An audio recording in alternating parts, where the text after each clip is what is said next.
Tervist, head sõbrad, Objektiivi meeskond on suvepuhkuselt tagasi ja nii jõuab ka nädalakommentaar reedeti taas teieni. Välisluureameti peadirektori Mick Marrani ettekanne USA globalistliku mõttekoja Aspen Institute'i jututoas tekitas kodumaal IRL-i ja Isamaa vanakaadri toimest paraja tormi veeklaasis.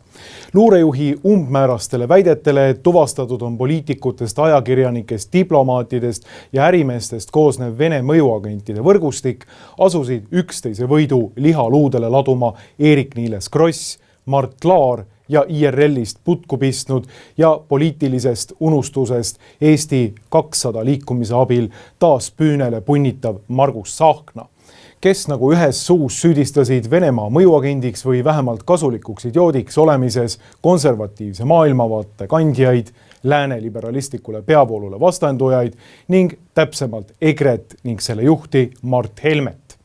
Kuna teemast oleme Objektiivis jõudnud rääkida juba nii saates Fookuses kui ka juhtkirjas, siis Krossi, Laari ja kompanii väidete analüüsi ma enam ei lasku. Küll tuleb aga tähelepanu pöörata meie kodumaise nomenklatuuri dogmaatikaõpiku lehekülgedelt pärinevale aktsioomile, mida peaaegu mitte keegi, välja arvatud Objektiivi toimetuse kolleegium, avalikult küsimuse alla ei pane. Riigi reetmine võib selle dogmaatika kohaselt toimuda ainult ida suunal. Ainus, kellele Eesti Vabariiki võib põhimõtteliselt üldse reeta, on Venemaa ja ei keegi muu. Kõikide teiste riikide ja institutsioonide huvide edendamine Eesti pinnal ei saa põhimõtteliselt liigituda millegi muu kui liitlassuhete tugevdamise, rahvusvahelise koostöö arendamise, transatlantilise sõpruse kindlustamise või demokraatia ja inimõiguste kultiveerimise lahtrisse. See positsioon on peavoolus olnud senini nii valdav, et Eestis on aastaid ja aastakümneid saanud kõrgeima ešeloni tasemel tegutseda isikud ja organisatsioonid, kes ühegi tuntava kriteeriumi järgi ei edenda mitte Eesti riigi ja rahva, vaid kitsaste ideoloogiliste huvigruppide, Euroopa Liidu või Anglo-Ameerika globalismi huve. Üks vanimaid selles plaanis on valuutasahkerdaja ja globalistliku niiditõmbaja George Sorose avatud Eesti fond, mille kaitsva tiiva alt käis 90-ndatel läbi enamik Eesti poliitilise maastiku malendeid, kujundas Eesti akadeemilist keskkonda, tarnides siia multikulturalismi ideoloogiat ja jagas grante kunstnikele, kes osaliselt tõhust ja armastusest, aga natukene ka grandirahast võtsid omaks niinimetatud euroopalikud ja läänelikud väärtused ehk totaalse nihilismi ja oma süvakultuuri põlguse.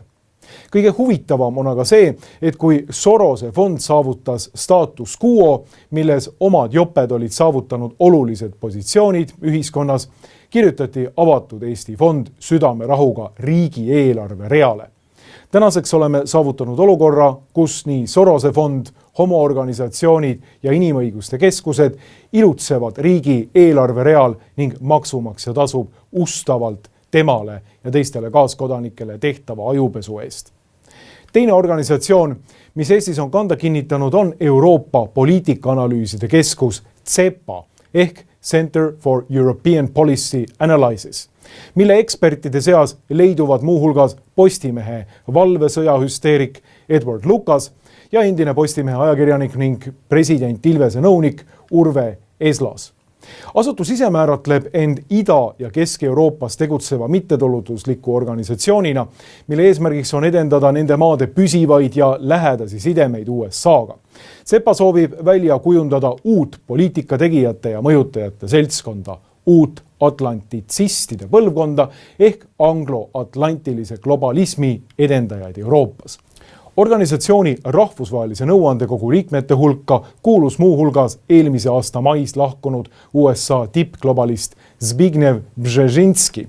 Tänaseni kuuluvad sinna eelmise alluvuses töötanud ja omal ajal ka USA riigisekretäri ametit pidanud Madeleine K. Albright, nagu ka viljakas globalismi apologeet Anne Appelbaum.